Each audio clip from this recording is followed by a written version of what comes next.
चीज शुरू। एक मेंबर परिवार का यूएस में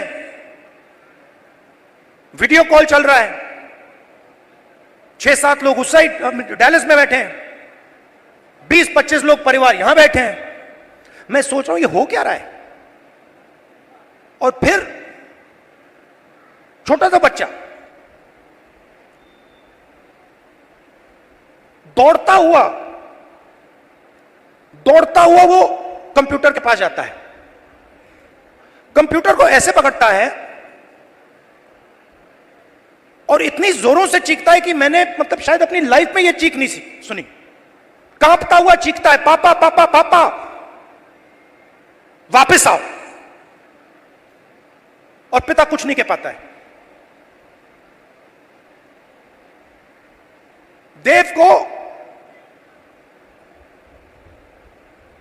देव की आंखों में आंसू, चिल्ला रहा है। और पिता हजारों किलोमीटर दूर मुस्कुराने की कोशिश कर रहा है, नहीं मैं ठीक हूं। किसी ने कहा बच्चा इमोशनल हो गया। मैंने माइंड में सोचा कि इमोशनल हो गया, इसके हर रोज सीने में छुरे लग रहे हैं।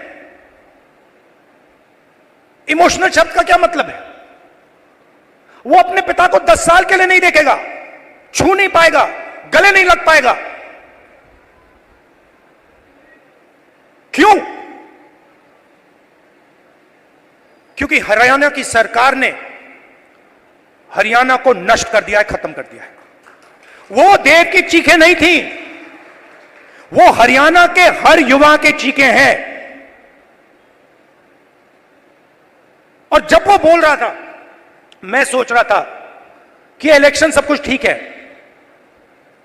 मगर हरियाणा में जो लाखों बच्चे इस प्रकार से रो रहे हैं, चीख रहे हैं, कांग्रेस पार्टी का काम उनके आंसू को पोंछने का है, उनके चीखों को बंद करने का है। अब देव रो क्यों रहा है, यह मैं आज आपको समझाना चाहता हूं। नरेंद्र मोदी जी ने, हरियाणा की सरकार ने सिस्टमैटिकली इस देश का जो रोजगार का सिस्टम है उसको खत्म किया है। वो जो युवा अमेरिका गए हैं, छोटे से घर में 20-25 एक कमरे में रह रहे हैं। एक वहां पे था जिसको एक्सीडेंट हो गया, चल नहीं पा रहा है। उसकी मां मुझे कहती है, राहुल जी मैं तो बेटे से मिलना चाहती हूं। मैं कहना नहीं चाहता था, कैसे मिलोगी? वो 10 साल के लिए वापस नहीं आ सकता। तो बच्चे चिल्ला रहे हैं, माताएं चिल्ला रही हैं, पूरा परिवार चिल्ला रहा है। क्यों? क्योंकि हरियाणा में रोजगार नहीं। नमस्कार, कैसे हैं आप? मूड कैसा है? नहीं, सुनाई नहीं दिया मुझे। मूड कैसा है? ये देखिए, आजकल ग्लोबलाइज्ड दुनिया है। सारे के सारे देश हवाई जहाज से, टेक्नोलॉजी से जुड़े हुए हैं। कुछ दिन पहले मैं अमेरिका गया। अमेरिका में मेरा प्रोग्राम टेक्सास में था और किसी ने मुझे कहा कि टेक्सास में हरियाणा के युवाओं से मुझे मिलना चाहिए। पता नहीं आपने वीडियो देखा, नहीं देखा? देखा। मैं आज आपसे उस वीडियो के बारे में बोलना चाहता हूं, क्योंकि अगर आज आप हरियाणा को समझना चाहते हो तो जो भी समझना है उस वीडियो के अंदर है। सबसे पहले जब मुझे बताया गया कि हरियाणा से हजारों लोग, 15-20 हजार लोग अमेरिका गए हैं। मैं हैरान हुआ, हरियाणा से इतने लोग अमेरिका क्यों जा रहे हैं, ये मेरे दिमाग में सवाल उठा। और फिर मैं डैलस में आपके भाइयों से एक छोटे से घर में जाके मिला। मैं आपको बताना चाहता हूं, आपके भाई डैलस में एक कमरे में 15-20 लोग सोते हैं। मैंने उनसे पूछा, आप अमेरिका कैसे आए? देशों की लिस्ट दे दी। पहले हम यहां गए, टर्की गए, कजाकिस्तान गए, कजाकिस्तान से साउथ अमेरिका गए, साउथ अमेरिका से एक के बाद एक, एक के बाद एक, एक के बाद एक हम दूसरे देशों से निकले। और फिर हम पनामा के जंगलों से निकलकर अमेरिका में जाए। अमेरिका में हमें रोका गया, पकड़ा गया, और अब हम अमेरिका में हैं। रास्ते की कहानी बताई राहुल जी। रास्ते पे माफिया के लोगों ने एक बार नहीं, अनेक बार हम सबको लूटा। हम समुद्र में से निकले, जंगलों में से निकले, पहाड़ों में से निकले। हमारे भाइयों को मरते हुए हमने देखा है, जंगल में मरते हुए देखा है, गिरकर मरते हुए देखा है, अपनी आंखों से देखा है। फिर मैंने सवाल पूछा, मैंने कहा कि भैया ये जो आपने सफर किया है, आप अमीर लोग तो नहीं हो, इस सफर के लिए, प्लेन टिकट के लिए, नाव के लिए, गाड़ी के लिए आपने कितना पैसा दिया? अमेरिका में घुसने के लिए आपने कितना पैसा दिया? राहुल जी, कम से कम 35 लाख रुपए अमेरिका में जाने के लगते हैं। फिर मैंने सवाल पूछा, भाई एक बात बताओ, आप 35 लाख रुपए ब्याज लिए हो या आपने अपना खेत बेचा? आधों ने कहा कि भैया हमने अपना खेत बेचा, दूसरों ने कहा हम ब्याज लिए। मैंने कहा किस रेट पे ब्याज लिए हो?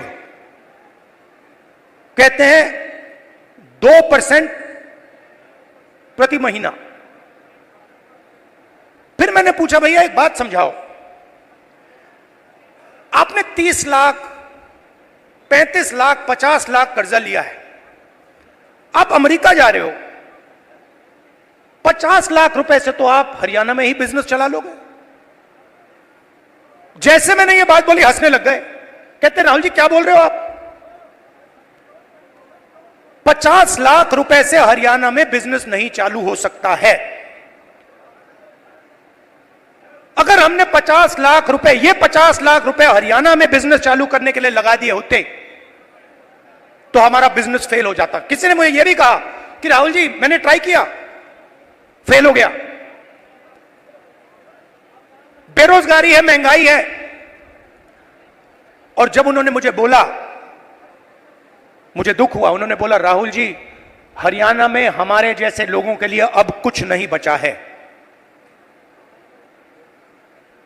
अगर एक युवा गरीब है, अरबपति का बेटा नहीं है, तो ना उसे बैंक लोन मिल सकता है, ना वो बिजनेस चालू कर सकता है, ना वो पब्लिक सेक्टर में जॉब पा सकता है, ना वो आर्मी में जा सकता है।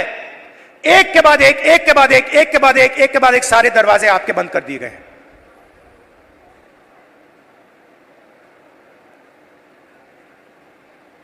मैं जब उस घर से निकला, मैं सोच रहा था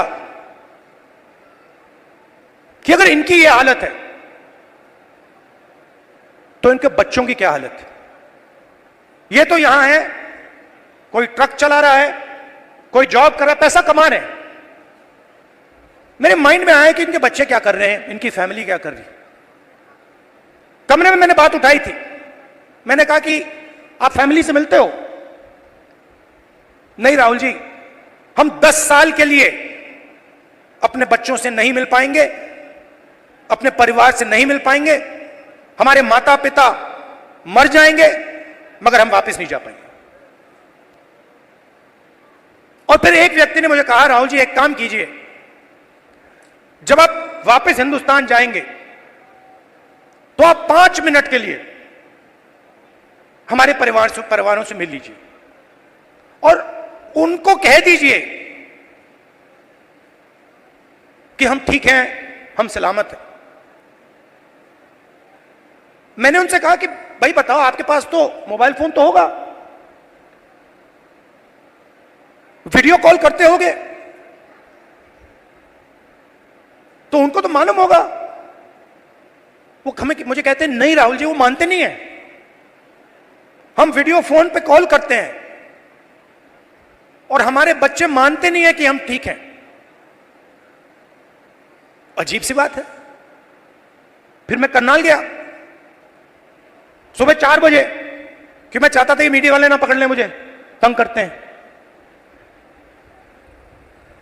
मैंने इनको मित्रों कहा, मतलब ये हैं अदानी के मित्र, अंबानी के मित्र।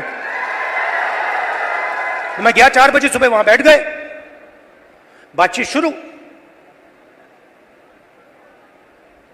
एक मेंबर परिवार का यूएस में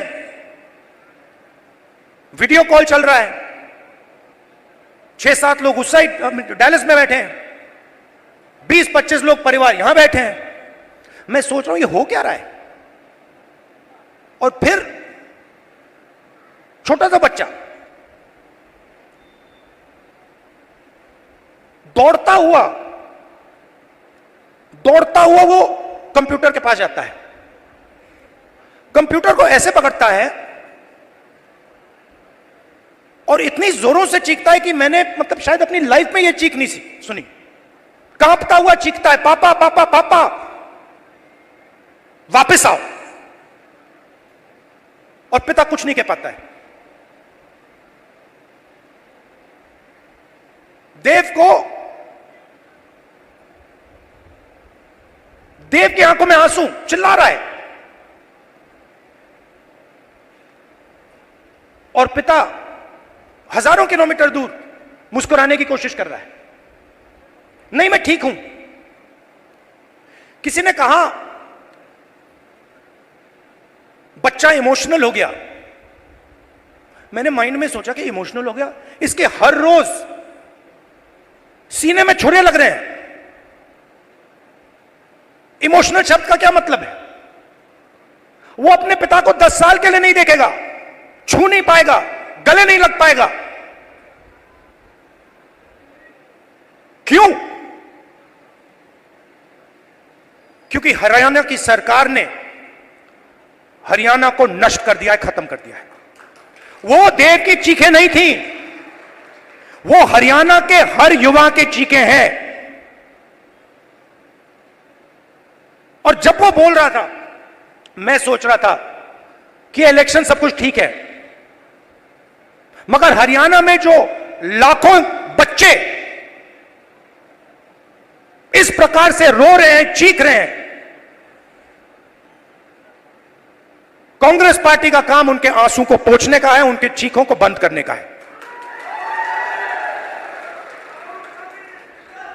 अब देव रो क्यों रहा है, यह मैं आज आपको समझाना चाहता हूं। नरेंद्र मोदी जी ने, हरियाणा की सरकार ने सिस्टमैटिकली इस देश का जो रोजगार का सिस्टम है उसको खत्म किया है। वो जो युवा अमेरिका गए हैं, छोटे से घर में 20-25 एक कमरे में रह रहे हैं। एक वहां पे था जिसको एक्सीडेंट हो गया, चल नहीं पा रहा है। उसकी मां मुझे कहती है, राहुल जी मैं तो बेटे से मिलना चाहती हूं। मैं कहना नहीं चाहता था, कैसे मिलोगी? वो 10 साल के लिए वापस नहीं आ सकता। तो बच्चे चिल्ला रहे हैं, माताएं चिल्ला रही हैं, पूरा परिवार चिल्ला रहा है। क्यों? क्योंकि हरियाणा में रोजगार नहीं। नरेंद्र मोदी क्या करते हैं? काले कानून लाते हैं। जो है आपके पास, जो आप पूरे देश को देते हो, वो भी छीनने की कोशिश कर रहे हैं। कल मैं जम्मू कश्मीर गया, वहां पे कंप्लेंट आ रही है, भैया हमारा सेब का पूरा बिजनेस ठप हो गया, अदानी जी को दे दिया है। हिमाचल में सेब का बिजनेस अदानी को जाता है, यहां पे आपको सही दाम नहीं मिलता है, स्टोरेज कंटेनर उनके, सारी की सारी प्लानिंग 10-15 लोगों के लिए होती है। हरियाणा के किसानों का कर्जा माफ नहीं होगा, आपको सही एमएसपी नहीं मिलेगी, मगर 25 अरबपतियों का 16 लाख करोड़ रुपया कर्जा माफ होगा। और आप देखते रहोगे कि भैया हो क्या रहा है। यह प्रदेश जो पूरे देश को भोजन देता है, यहां हो क्या रहा है। हरियाणा में ड्रग प्रॉब्लम है। उन्होंने मुझे बताया कि राहुल जी, हरियाणा में ड्रग प्रॉब्लम बढ़ती जा रही है। गुजरात में अदानी के पोर्ट में हजारों किलो ड्रग्स पाया जाता है। आपने देखा 3000 किलो हेरोइन उनके पोर्ट में पाया जाता है। किसी को सजा हुई? मीडिया में लिखा? एक शब्द नहीं। एयरपोर्ट उनको चले जाते हैं, पोर्ट्स उनको चले जाते हैं, मोबाइल फोन चलाओ जेब से पैसा उनको जाता है, सड़कों पे चलो जेब से पैसा उनको जाता है, हवाई जहाज में जाओ खरीदो, सारा का सारा उनके हाथ में। आपके लिए क्या? गलत जीएसटी, नोटबंदी। क्यों? क्योंकि छोटे व्यापारियों को, स्मॉल मीडियम साइज बिजनेसेस की हत्या करनी है, खत्म करना है। क्यों? क्योंकि 10-15 लोग चाइना का माल हिंदुस्तान में बेचना चाहते हैं, बनाना नहीं चाहते। जो आप काम करते हो, जो छोटे बिजनेस वाले करते हैं, हाथ से बनाते हैं, वो नहीं करना चाहते। जो हिंदुस्तान में बनाता है उसको खत्म करना चाहते हैं, और चाइना का माल हिंदुस्तान में बेचना चाहते हैं। लिस्ट निकालिए कंपनियों की, चाइनीज कंपनियों की लिस्ट निकालिए और देखिए उनका हिंदुस्तान में पार्टनर कौन है। चाइना के युवा को फायदा मिल रहा है, चाइना की सरकार को फायदा मिल रहा है, अरबपतियों को यहां फायदा मिल रहा है। नरेंद्र मोदी जी की मार्केटिंग हो रही है और देव चिल्ला रहा है, चीख रहा है, मेरे पापा को वापस लाओ, मुझे अपने पापा चाहिए। मैं सोच रहा था जब मैं घर जाऊंगा मैं देव के लिए थोड़े खिलौने भेजूंगा। फिर मैंने सोचा क्या मतलब, खिलौने से क्या होगा, फुटबॉल से क्या होगा, क्रिकेट बैट से क्या होगा, वो तो अपना पापा चाहता है। तो ये हरियाणा की हालत है और ये हम बदलना चाहते हैं।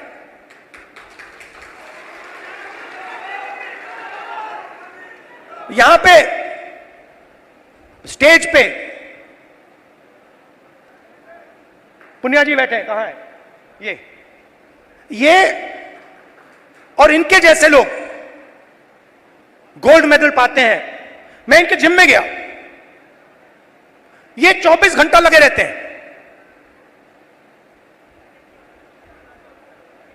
24 घंटा। क्यों? गोल्ड मेडल चाहिए। क्यों? हरियाणा का नाम रोशन करना, हिंदुस्तान का नाम रोशन करना। पूरी दुनिया में हम चाहते हैं कि हरियाणा का नाम जाए, हिंदुस्तान का नाम जाए। गोल्ड मेडल हम अपने लिए नहीं लेते हैं, गोल्ड मेडल हम हिंदुस्तान के लिए लेते हैं। इन्होंने कहा मुझे, इसने कहा, वो भी 4 बजे सुबह। इनका क्या किया? सारे के सारे एथलीट्स को खत्म कर दिया।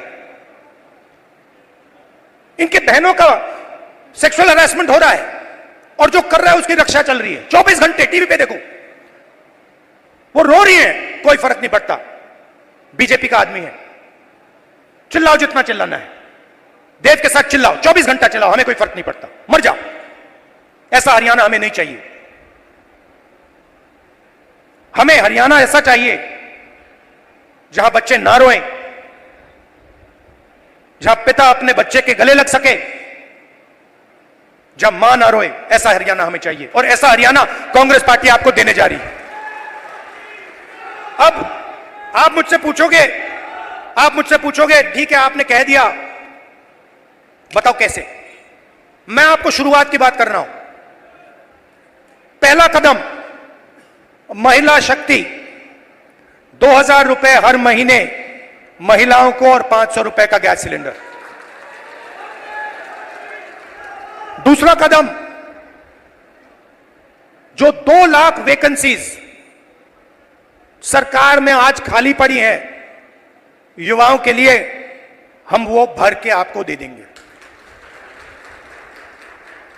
किसान को एमएसपी गारंटी करके हरियाणा की सरकार देगी, और जो आपका बीमा का पैसा है वो आपको एकदम मिलेगा। जैसे ही नुकसान होगा उसके एकदम बाद आपको बीमा का पैसा मिलेगा। गरीबों के लिए घर, 100 गज के प्लॉट और 3.5 लाख रुपए दो बेडरूम के घर के लिए, और 300 यूनिट फ्री में बिजली।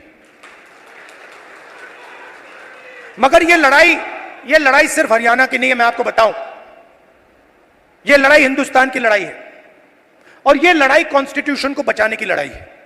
मैंने इसके बारे में बहुत सोचा है, ये हो क्या रहा है, ये बीजेपी के लोग कर क्या रहे हैं। ये कॉन्स्टिट्यूशन पर आक्रमण कर रहे हैं। जो हिंदुस्तान के गरीब लोग हैं, कमजोर वर्ग के लोग हैं, कॉन्स्टिट्यूशन उनकी रक्षा करता है, और बीजेपी कॉन्स्टिट्यूशन को मिटाने की कोशिश कर रहे हैं। वो कह नहीं सकते, ऐसे स्टेज पे आकर वो कह नहीं सकते कि हम कॉन्स्टिट्यूशन को मिटा देंगे, मगर वो करते हैं। सारी की सारी संस्थाओं को आरएसएस के लोगों के हवाले कर दी है। पूरा कंट्रोल नागपुर का है। उसमें हिंदुस्तान के 90% लोगों के लिए कोई जगह नहीं है। आप देख लीजिए, आप लिस्ट निकालिए, जिन जिन लोगों को आरएसएस ने हिंदुस्तान की संस्थाओं में डाला है, लिस्ट निकालिए। चाहते हो मैं दे दूंगा आपको। उसमें ना आपको एक ओबीसी मिलेगा, ना आपको एक दलित मिलेगा, ना आपको आदिवासी मिलेगा। तो खोखला कर रहे हैं देश को। इलेक्शन कमीशन में अपने लोग, ब्यूरोक्रेसी में अपने लोग, मीडिया में अपने लोग, इंटेलिजेंस सर्विसेज में अपने लोग, और 90% हिंदुस्तान के लिए कुछ नहीं।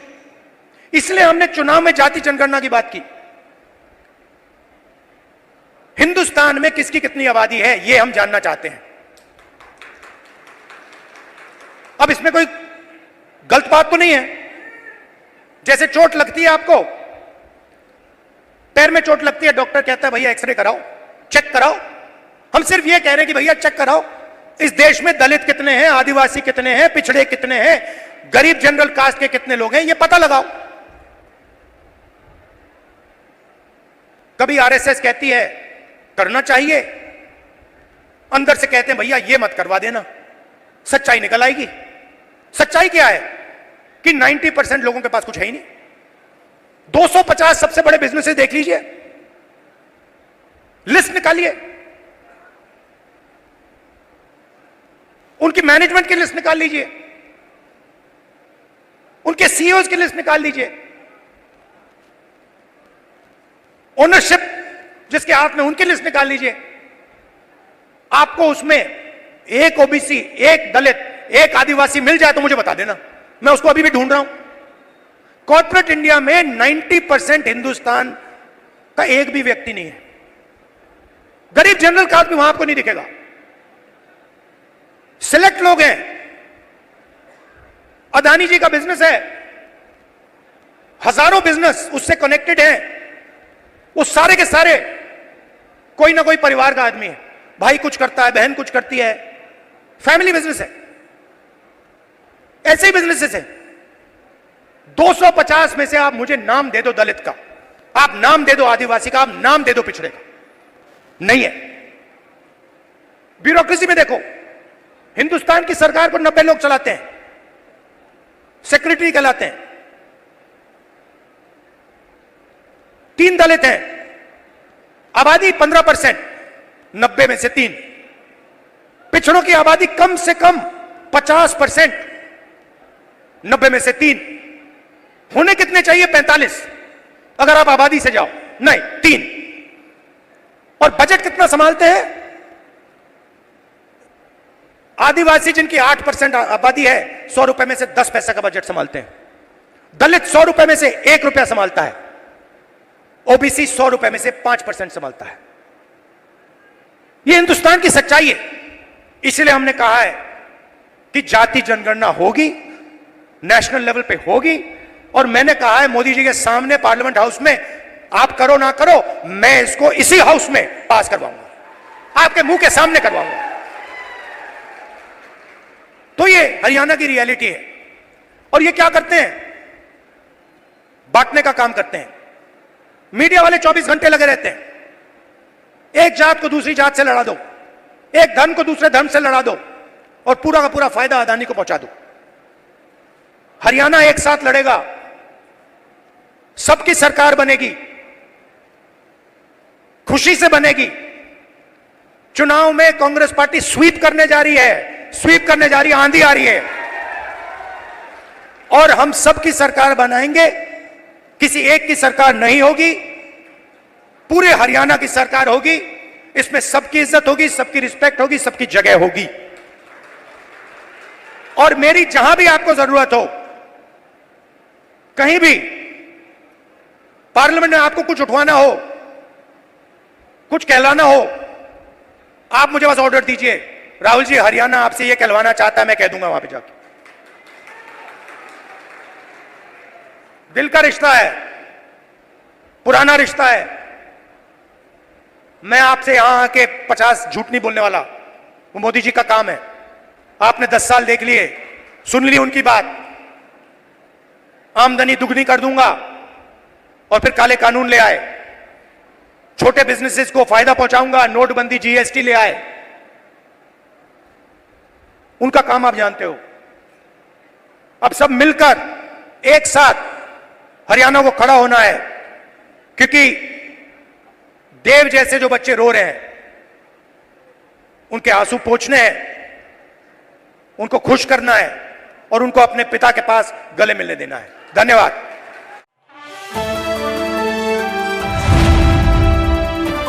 द इंडियन खबर, सच आपके सामने।